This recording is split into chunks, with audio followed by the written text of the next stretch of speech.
Arcus 3. Spent the entire day doing unnecessary mundane tasks, like sweeping the floor, dusting statues and furniture, and polishing silverware, all in a fairly successful attempt to keep my mind busy. I imagine once I have the Oris working as it should be, I'll be able to keep myself distracted with what seems to be dreaming black fog. Toward the evening, I tinkered with the Oris, and when this proved frustrating, I worked out mathematical equations and theories while talking to myself and engaging in stimulating debate and what I believe to be meaningful discourse. One of the lessons of those on assignment within the boundaries of an ancient is to keep to a rigorous routine of writing, reading, and self-talk to not let the pillars of the intellect crumble under the weight of laziness, alienation, and boredom. Thinking and speaking are skills, and like any skill, they can decay and wither away if not practiced regularly. Arcus 4. Stories and journals are scattered everywhere. So much to read, and yet I find myself drawn to the scribblings and renditions of the unknown creator I'm calling the Mad Designer. Journals filled with the wild sketches and musings of people I imagine are caught in other parts of this living dimension. People juxtaposed with other terror worlds and timelines that make little or no sense to who they are or where they're from. The illustrations and notes are foolish, absurd, and quite contradictory, and yet they bring moments of levity to my life, which does the soul good. I suppose it's a form of absurd escapism I turn to when I'm not reading the more traditional stories. Interestingly enough, I found 17 versions of a story featuring a killer named Evan, written by 17 versions of the same author from the Omniverse. 17 similar stories with sometimes subtle, sometimes significant differences. What I find particularly interesting is how the stories are written as fiction in one world and non-fiction in another. It reminds me of Universus Alveo, a theory that suggests that the human mind might very well be equipped with a powerful networking mechanism that reaches out to other worlds for wisdom and knowledge from our other selves. Some can use their minds in this way, and others can't. The theory suggests that those who have experienced trauma in their formative years detach from their reality, allowing them to explore other realities and worlds with relative ease. Artists like magicians and shamans see small things in the big, unexplainable, endless dream that is the Omniverse, and they bring these ideas or insights back to entertain, enlighten, and inspire the world. Fiction in one world, non-fiction in another. Everything is real, or nothing is. And here in the Chamber of Blood, there are countless horror stories of every variety. So many that it seems to me that one of the unknown prisoners was collecting these stories as a way to discover more about their imprisonment, the entity, and the terrible screams coming from the surrounding abyss. Whether this is true or not, I'm not sure, but what I do know is I spent the whole night reading my favorite stories out loud, like my father used to do by the fireplace. And the entire time I couldn't help but wonder, how could anyone have accessed and assembled such a rich collection of notes, journals, and stories? I have no immediate answer, but I suspect by the texture and density of the fog that I may be in a place as complex, mysterious, and misunderstood as a black hole, a living, breathing, all-consuming black hole, the serpent of infinity that gorges on its tail, that eats itself endlessly as it spirals downward into the cosmic Fibonacci stew that is life incomprehensible. Arcus 8282. Dozens of severed heads in the den, and I'm not sure how they got there. I stared at them all day, recognizing a few of them from the last few memories I've been exploring. It took me all night, but I made a cairn with the heads outside the door. When I was done, they began to talk and argue and bicker with each other over pedestrian nonsense. I squeezed my eyes shut until silence returned. When I opened my eyes again, they were gone. I then returned inside and retired to the Chamber of Blood, where I read stories aloud and went through the absurd creations of the mad designer. Chamber of Blood. Most brutal murder in Sunny Lake history. A young woman is on trial for first-degree murder in the decapitation of her husband's mother, whose charred remains were found in mason jars in the suspect's solarium, while her head was found mangled in a broken blender in the kitchen. Samara Dwenlis, 33, is charged with first-degree murder in the June 2037 killing of Kirsty Hartz, 67. The trial commenced on Thursday. Prosecutors said they would not entertain a plea of insanity, despite the 911 call the suspect made claiming her mother-in-law was a vampire. The 911 call describes an ancient conspiracy with vampires who live among us and draw their powers from another dimension. Obscura, beyond understanding. The tower is alive. I have memories of what the tower was the night before, and it changes the next day. It changes in ways that defy reason, or anything we've come to know about the ontology of these ancients back home. It's entirely possible that if you were to understand all that this place is, that you would go insane.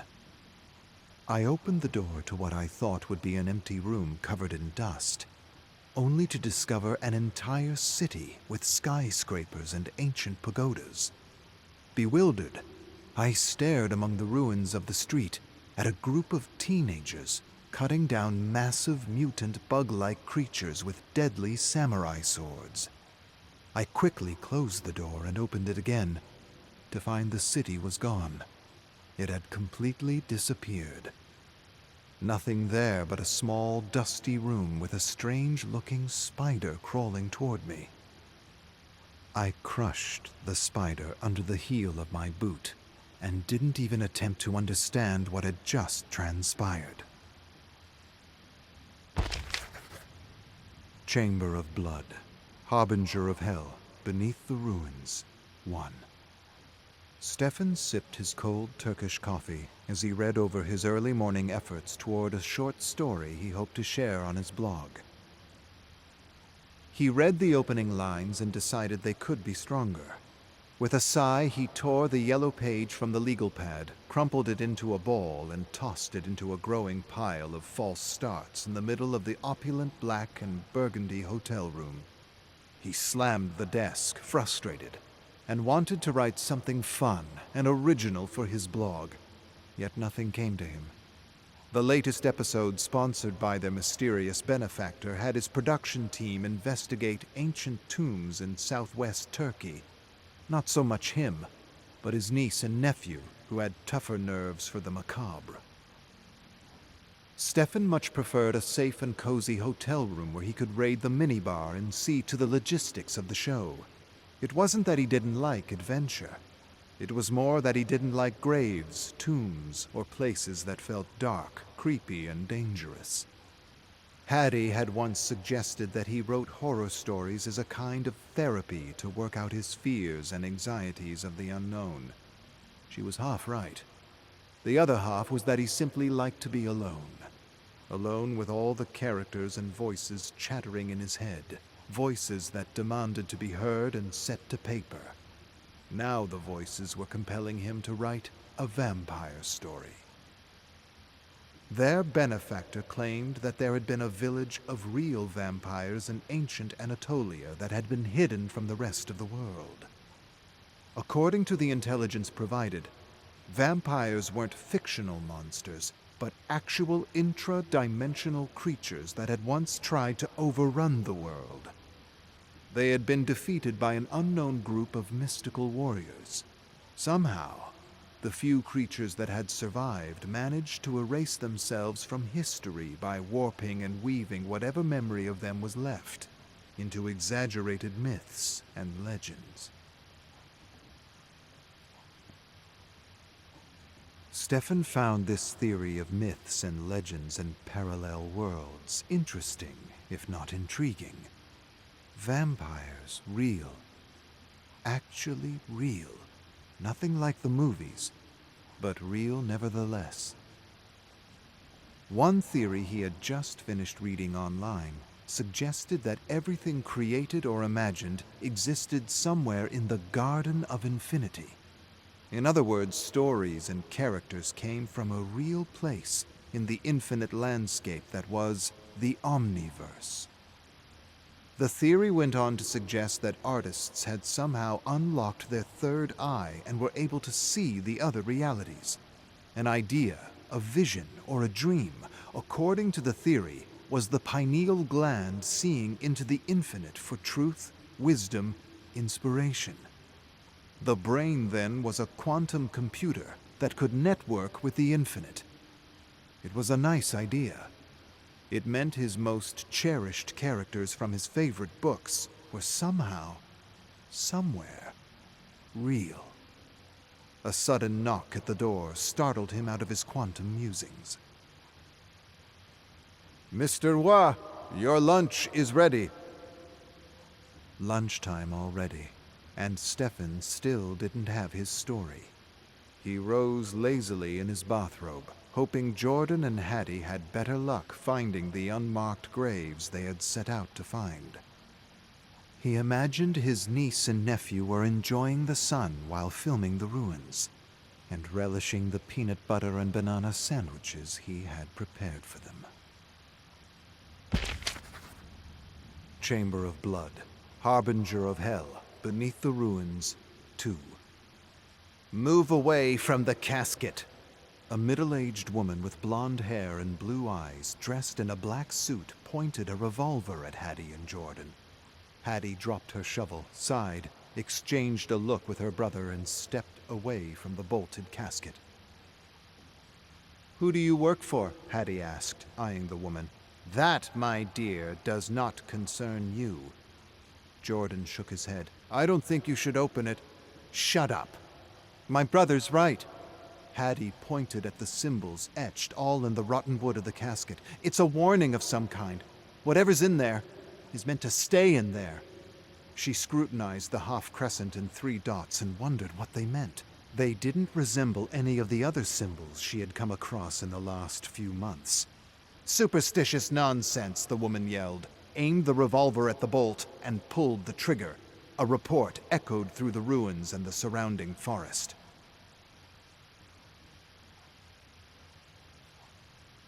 Hattie wondered if their guide and translator had heard them. He probably didn't even take notice or didn't care. He refused to follow them near the tombs, called them ignorant tourists, and said he would stay by the car texting his friends until they returned.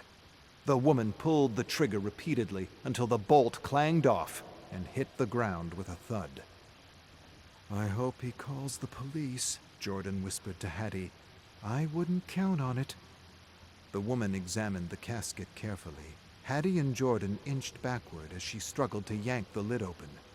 As Hattie cautiously backed away, she figured the woman worked for the same secret society that had now interfered with several of her investigations.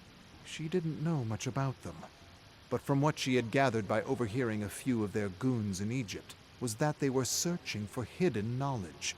Knowledge they believed would help humanity transcend to another plane of existence. "Please," Hattie cautioned, "don't open it until we know what the symbol means." The goons scoffed, and with a labored scream yanked the lid open to reveal nothing. Nothing but a strange black mist. "I don't understand," she said. "It's supposed to be here. The book. The goon's eyes narrowed. Frustration creased her face as black mist suddenly rose and spiraled into her mouth and nose as though it were alive. Hattie and Jordan stepped out of the grave. The woman gagged, coughed, and collapsed. There in the dirt, she jerked and twitched in all kinds of unnatural directions, screaming and shrieking as the mist reshaped her body into something indescribably grotesque. Her veins stood out thick and black in her neck, her hands smashed the ground, and she went into hysteric convulsions as though being burned alive. Then, with a blood-curdling scream, her body went limp and silent. Hattie repressed a cry of horror. She felt a cold prickle run down her spine as she stared at the scene in disbelief. What was going on? What strange mist could do such a thing to a person? Was it some kind of ancient poison? Some kind of toxic vapor? Or was it something worse? "Well, you don't see that every day, do you?" Jordan said flatly. "I seriously wish I got that on my phone." Hattie sighed. "Is she dead?" "Dead as a tomb." Hattie didn't find him funny, not in the least. He was scared. She could tell by his desperate attempt to use humor to hide his fear. He was just about to crack another joke when the creature suddenly twitched back to life. Startled, Hattie gasped and pulled at Jordan's t-shirt, saying, "We need to get out of here." But just as she stepped back, the creature turned to face them with blood-red eyes and a jaw protruding like a snout with teeth that seemed to be growing underneath stretched skin. "Oh shit!" Hattie blurted. She lost her footing and fell to the ground with her brother. The creature that had once been a woman roared at them, revealing two massive fangs like carving knives. Chamber of Blood, Harbinger of Hell, Beneath the Ruins, 3. "This way!" Hattie yelled, leading Jordan through the shadow and light spilling through the forest canopy. She could hear the creature shrieking as it hunted them with unnatural speed and resolve. Spotting an outcrop of jagged rocks, she quickly yanked her brother into hiding. "Aren't vampires supposed to explode in sunlight?" Jordan asked. "I mean, isn't that what's supposed to happen? Doesn't it know it's supposed to be dead?" Hattie instantly placed a finger by his quivering lips as she heard footfalls approaching. She repressed an urge to look at the creature. Instead, she listened. She could hear the clattering and hissing coming from its hungry jaws. She could hear the crunch of stones and the distinct snap of twigs as the creature searched for them. Then the footfalls seemed to change direction, growing fainter and fainter, until all she heard was the chirping of insects. Hattie heaved a shuddering breath. Jordan gulped and swallowed a lump in his throat, saying, "We should have respected the warning." If that's what it was, a warning. What else could it be? "I don't know. What I do know is, we've released something foul into the world." "And by foul, you mean the vampire and not gas," Jordan said with a smirk. "Just clarifying." "Not funny. A little funny. No, not even a little." Hattie risked moving beyond the rocks. She glanced apprehensively, half expecting the creature to hurl itself at them. When nothing happened, she stood and slowly and quietly led Jordan back toward their guide. As she pushed her way through the woods, she couldn't help but notice the similarities between all the symbols she had seen at the last few investigation sites. They were unlike anything she had ever seen before, and she had discovered them in completely different parts of the world. India, Africa, Portugal, England, Paris, and now, Turkey. Hattie couldn't help but feel something was amiss. She broke the silence, saying, "We're being pulled into something far more complex than we've been led to believe. It's almost like we're being used." "Used? For what?" Who cares about a bunch of bozos from Montreal who release foul things into the world? Hattie shook her head, gave him a grave look, and answered, I don't know, but I think it's about time we meet our mysterious... A twig snapped, startling the siblings. Before Hattie could finish her thought, the creature stood framed between two trees, dappled in sunlight. Jordan screamed in terror as the creature lunged at him, grabbing his arm and sinking its bony claws into his skin. With a mighty roar, the creature hurled him against a tree with a thud. Groaning, he sagged to the ground as inky blackness seeped down over his vision. Hattie thought quickly, spotting a fallen branch on the ground. The creature inched closer to Jordan, staring at him as though he were a steak. It kneeled before him and prepared to sink its fangs into Jordan's neck to satiate its red thirst.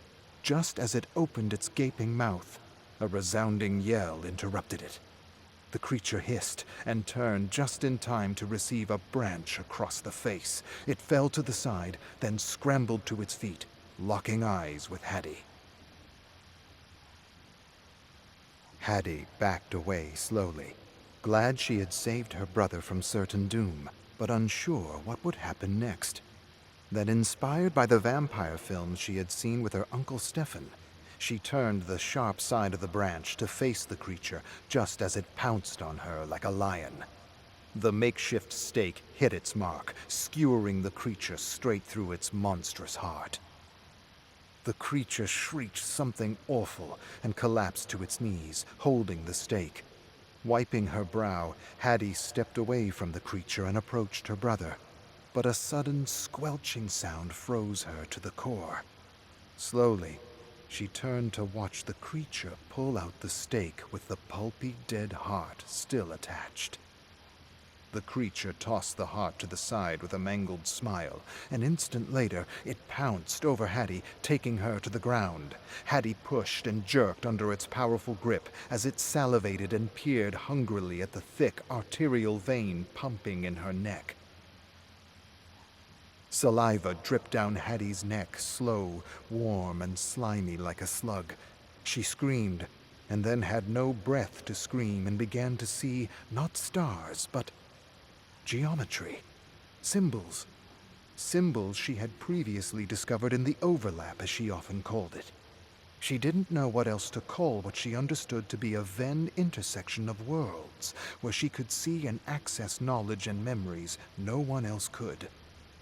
Hattie closed her eyes and saw the twisted triangle symbol she had just uncovered in an ancient temple.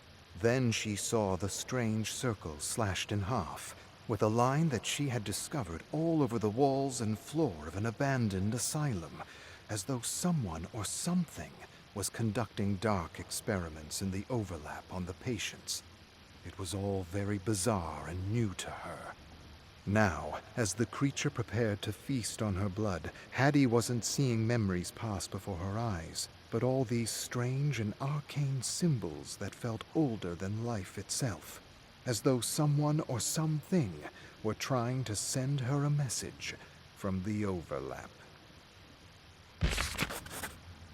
Chamber of Blood, Harbinger of Hell, beneath the ruins, 4. As the creature prepared to quench its thirst, Hattie felt the end coming. Desperate hands fumbled over dirt and twigs, searching for something, anything. Then, just as the creature prepared to puncture her neck, she grabbed a rock the size of a baseball and smashed it straight through its mouth, shattering its deadly fangs. The creature jolted to its feet with mad agony. Pieces of bone and tooth dropped into a thick puddle of blood and saliva. Hattie turned to see Jordan moaning. He was alive, barely, nevertheless alive. Relieved, she scrambled to her feet, trying to think of a way to destroy this ancient evil once and for all. Then she saw it. The revolver, hanging from the belt. Without hesitation, she rushed up to the creature as two new white fangs pushed out the bloody remnants of the old. Before it realized what was happening, she snatched the revolver and shot the creature point blank in the face. The creature fell head over heels as Hattie unloaded the revolver into its face and body. But bullets were futile against this otherworldly apparition. Within moments, the creature was clambering to its feet, the whole while staring at Hattie with blood-red eyes. Nervously, she inched backward, not knowing where to go or what to do. There was nowhere to go. Nothing she could do. This was the end.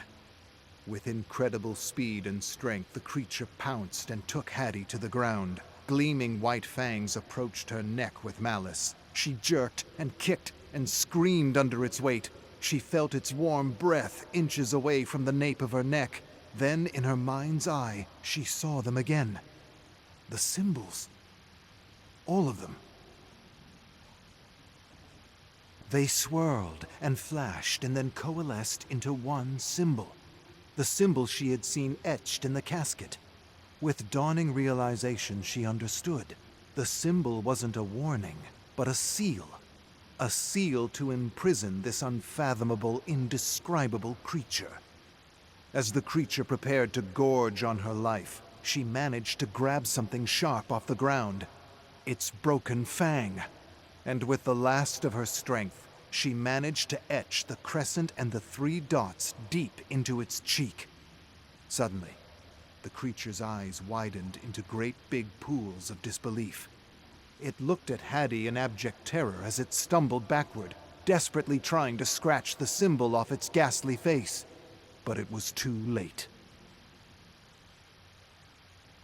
Black mist, like acid, bubbled and burned through the creature's skin. The percolating mist filled its lungs, chest, and neck. The belly and chest ballooned as pressure bludgeoned the creature from within. Then, with an agonized shriek, it exploded like a cherry bomb. Covered in gore, Hattie dragged herself beside her rousing brother. "What did I miss?" he groaned and sat up, leaning against the tree. He narrowed his gaze and peered through the thin red mist of blood that hung heavy in the air. "Where's the—" His voice trailed away as he noticed the shards of bone and chunks of flesh covering his clothes. In silence, they picked off bits and pieces of the creature. Then Jordan said, "Well, this was pleasant. Pleasant as a funeral." Hattie didn't respond to his stupidity. She was thinking about the symbols they had come across in their investigations. She wondered what they meant, where they came from, and if there was something connecting all these paranormal sites they were being sent to investigate. Moreover, she wondered if their benefactor was using them in some kind of chess game against forces unknown. Chamber of Blood, Old Bloody. This is the story the tour guide told us after showing us around the old Mad Canyon distillery in Moonlight Bay. She offered the adults a taste of Old Bloody, a recipe that had been infamous during Prohibition. While we tasted the bathtub gin, no one spoke as the firewater burned down our throats. The tour guide talked about the abandoned distillery we were walking through, telling us about how the first gang had all but disappeared before the legendary Al Capone got his hands on the operation. She must have told the story often, as she spoke fluidly and made gestures and pauses at all the right moments. Ladies and gentlemen, I'm not one for tall tales, but what we know of the disappearance of the Maddie Hatter gang is very much a vampire story if ever I heard one. The Maddie Hatter gang was mostly made up of the Maddock family, led by the father, Hank, who had a thing about collecting hats from rival gang members he butchered. He must have stolen the wrong hat, because that bloodlust came back to haunt him in the fall of 1921, when his gang disappeared with only the youngest of the family left to tell the tale of what had befallen them. And what had befallen them was indeed a great mystery. A mystery people to this day bicker about and dismiss as an urban legend. But I swear, it's no legend, and all of it is the truth.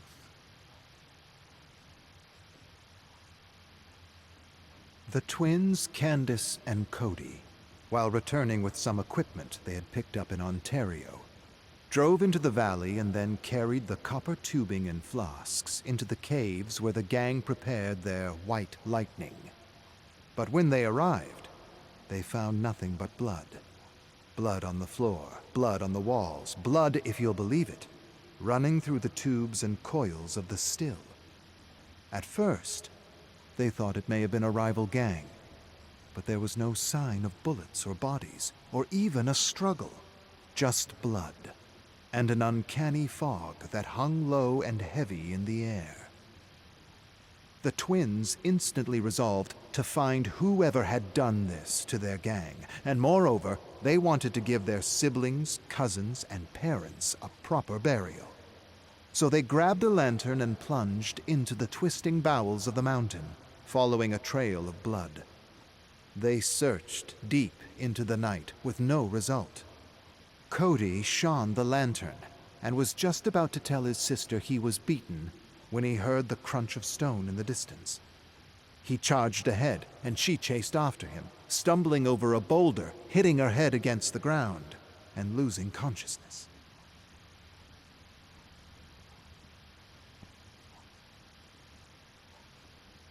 When Candace roused, she sprang to her feet and rushed toward the flickering lantern light, screaming her brother's name. Through dancing shadow and light, she approached her pale brother sprawled over the ground with 2 small puncture wounds in his neck. She felt his chest for a pulse and gasped when she realized he was dead. She shuddered, then screamed, and moved by an unknown force, she grabbed the lantern and charged forward. Then, without realizing it, she entered a massive cavern, feeling the ground beneath her feet turn to mush. She shone her lantern around, revealing piles of human skulls amidst thousands of beetles moving through a thick sludge. At her feet, she saw a few beetles devouring a sick bat. She tensed and looked upward to see thousands of bats sleeping. A few beetles scurried over her foot with morsels of rotting flesh, and she kicked them away. She swallowed her fear, realizing that if she woke the bats, they would strip her flesh clean in a matter of minutes. Then she glanced at the familiar barrels in the corner by a pile of animal bones. Silently and carefully, she made her way past the bones. Opening the barrel, she cringed as a horrible stench assaulted her nose. She peered at the dark brew and wasn't sure what she was looking at. Then she realized she was staring at fermenting lumps of flesh in thick, putrid blood. She was in the vampire's lair. But before she could continue her search, a roar suddenly startled her. Candace turned and found herself staring at a demon with fangs, with a swirling black fog rising at its feet. Through the fog, she saw it was wearing her father's hat. She gave a shout of revenge like thunder. The vampire twisted its ugly head in startled disbelief. Fearlessly, Candace threw herself at the vampire. She didn't care what this thing was or where it came from. She just wanted it dead, and she wanted to do her family proud. The vampire meant to kill her by sinking its fangs in her neck, but she felt strong enough to bring down a mountain. And so she jerked and kicked and pushed its snarling face. With a snarl of her own, she bit back at the vampire, tearing pale flesh off its neck with teeth and jaws strong enough to crush rock. Before the vampire realized what was happening, she gouged its eye with her thumb, ramming it deeper and deeper as it desperately clawed flesh off her arms and face. But she didn't care.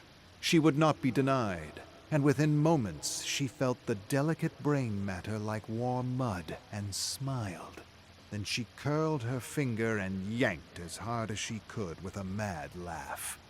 With a shriek, the vampire convulsed violently, then stopped all at once, its jaws frozen in a twisted, agonized howl. Unable to control her growing laughter, she took back her father's hat and stood proudly as open wounds leaked and sputtered blood. Then the fog rolled over the vampire and somehow made it all disappear. The vampire, the bats, the beetles, the blood. Everything. Needless to say, no one believed Candace, and she was put into an asylum to shut up and wither away. But eventually some rich philanthropist took charge of her, and she was never seen again. Everyone was silent. Someone laughed and said, "That's not really a vampire story, is it?" The tour guide replied, "Not like we're used to, no. But that's her story, and I swear I told it like I heard it." Then a young woman in a concerned voice added, "I hope that girl ended up all right."